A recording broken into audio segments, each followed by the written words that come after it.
সহজ আর সুন্দরভাবে এই রেসিপিটা সকলে খুব পছন্দ করবে। বানানো যতটা সহজ, খেতে ততটাই টেস্টি। ঘরে থাকা সামান্য উপকরণ দিয়ে ঝটপট এই রেসিপিটা বানিয়ে নিতে পারেন। এটা ছোট বড় সকলে পছন্দ করে। আর অতিথি এলে হঠাৎ করে এই রেসিপিটা বানিয়ে নিন।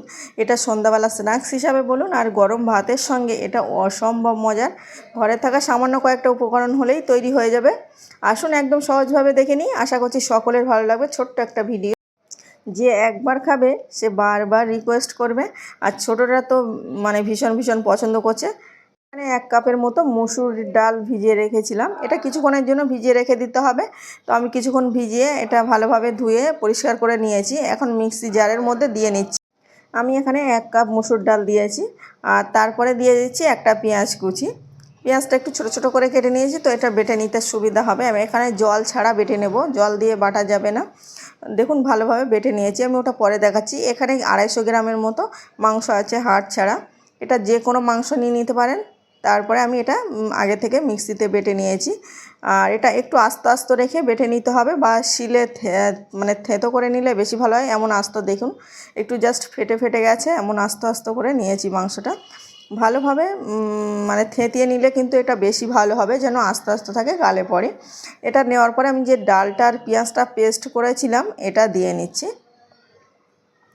এই রেসিপিটা মসুর ডালটা বেশি ভালো লাগে খেতে। মসুর ডালটা একটু প্রয়োজন অনুযায়ী 250 গ্রামে আমি 1 কাপ মসুর ডাল দিয়েছি। আর তারপরে দিয়ে নিচ্ছি আদা রসুন পেস্ট। আদা রসুন পেস্ট 1 টেবিল চামচ। এখানে খুব বেশি দিতে হবে না। আর স্বাদ অনুযায়ী লবণ, একদম পুরো খাবারের জন্য একেবারে আমি লবণ দিয়ে নিলাম। আর তারপরে জিরে গুঁড়ো দিয়ে নিলাম 1 টেবিল চামচ, লঙ্কা গুঁড়ো 1 টেবিল চামচ, হলুদ গুঁড়ো 1 টেবিল চামচ, আর এখানে মিট মশলা 1 টেবিল চামচ, আর দিয়ে নিলাম সয়া সস 1 টেবিল চামচ। লেবুর রস একটা হাফ লেবুর রস দিয়ে নিচ্ছি, 1 টেবিল চামচের একটু বেশি হবে। তারপরে এগুলো সব দিয়ে নিলাম। বাকি উপকরণগুলো আমি দিতে থাকবো আর মাখতে থাকবো। এখন আমি দিয়ে নিচ্ছি সরিষার তেল। সরিষার তেল আমি একটু দিয়ে নিলাম, 6 টেবিল চামচের মতো। একটু টেস্টি করে খেতে চাইলে মাখতে হবে ভালো করে। তা আমি ভালোভাবে হাত দিয়ে ডলে ডলে মেখে নিয়েছি। মাখাটা দেখেই বুঝতে পেরেছেন মাখা হয়ে গেছে। আমি কিছুক্ষণের জন্য রেস্টে রাখবো, কিন্তু এখানে কাঁচা লঙ্কাটা আমার দেওয়া হয়নি। কাঁচা লঙ্কাটা দিয়ে মেখে তারপরে রেখে দেবো। আপনারা চাইলে কিন্তু এখানে গুঁড়ো লঙ্কাটা বেশি করে দিয়ে নিতে পারেন। লঙ্কাটা যত বেশি হবে খেতে তত বেশি ভালো লাগবে। যেহেতু ছোটরা খেয়েছে ওই জন্য আমি লঙ্কাটা পরিমাণ মতো বুঝে দিয়ে নিয়েছি। এখানে কাঁচা লঙ্কা দিয়ে নিলাম দুটো কাঁচা লঙ্কা ছোট ছোট টুকরো করে কেটে রেখেছিলাম, সেটাও দিয়ে নিলাম। আর চাইলে কিন্তু এখানে ধনিয়া পাতা ব্যবহার করতে পারেন, না দিলে কোনো সমস্যা নেই। তারপরে ভালোভাবে মাখা হয়ে গেছে। আমি একটু কিছুক্ষণের জন্য রেস্টে রেখেছিলাম মাখার পরে। তারপরে আমি একটা হাত দিয়ে এভাবে একটু গোল গোল করে নিচ্ছি, মুটো মুটো করে। দেখেই বুঝতে পারবেন যে কেমন করে নিচ্ছি। প্রথমে মুটো করে গোল করে নিচ্ছি। এখানে কিন্তু আপনাদের যদি নরম নরম হয়ে যায় এই ডোটা, তাহলে কিন্তু একটু বেসন দিয়ে নিতে পারেন। 2-3 টেবিল চামচের মতো দিতে হবে, খুব বেশি দেওয়া যাবে না। তারপরে তেল দিয়ে নিলাম। কড়াইতে তেলটা ভালোভাবে গরম করে নিয়েছি। গরম করে নেওয়ার পরে যেগুলো গোল গোল করে শেপ দিয়েছিলাম, এগুলো কাবাবের শেপগুলো দিয়ে নিলাম। দিয়ে আমি একটু সময় নিয়ে উল্টে পাল্টে এটা ভেজে নেব। এটা একেবারে খুব কম ভাজাতে উল্টানো যাবে না, তাহলে কিন্তু এটা ভেঙে যাবে, যেহেতু বেসন দেওয়া নেই। দেখুন একটু সময় নিয়ে এটা ভেজে নিচ্ছি। আর আজকে একটু বলে আসি, যদি আজকে আমার রেসিপিতে কোনো নতুন বন্ধু থেকে থাকেন, অবশ্যই চ্যানেলটাকে সাবস্ক্রাইব করে পাশের অল অপশানটা ক্লিক করার অনুরোধ করছি। তাহলে সবার আগে সহজ সহজ আর মজার রেসিপি যখনই ছাড়বো নোটিফিকেশান আপনার কাছে পৌঁছে যাবে, যখন ইচ্ছা দেখে নিতে পারেন। আর ভালো লাগলে লাইক কমেন্ট শেয়ার করে পাশে থাকার অনুরোধ করছি।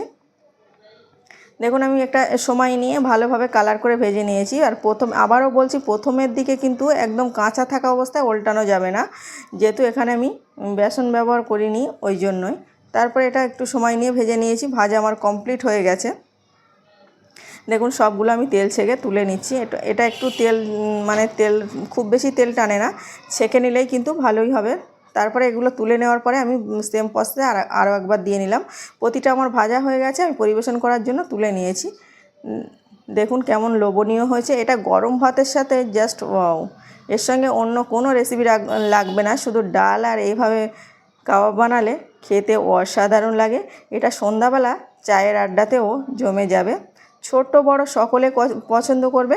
কতটা সফট হয়েছে দেখুন, উপরটা ক্রিস্পি, ভিতরটা সফট, খেতে দারুণ।